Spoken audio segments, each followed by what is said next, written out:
infrastructure, I'm very happy that we have now concluded discussions on the development of Mombasa and the coastal region, including the Mombasa Gateway Bridge, Dongo Kundu Special Economic Zone, and associated infrastructure in the coast region.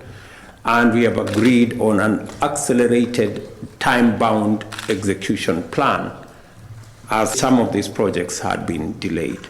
On agriculture, we acknowledged Japan's support for the completion of Phase 2 of Mwea Irrigation Scheme and the completion of the National Rice Master Plan to cover the entire country as a mechanism of achieving food security in our country and also throughout our continent, with Africa's food security in mind.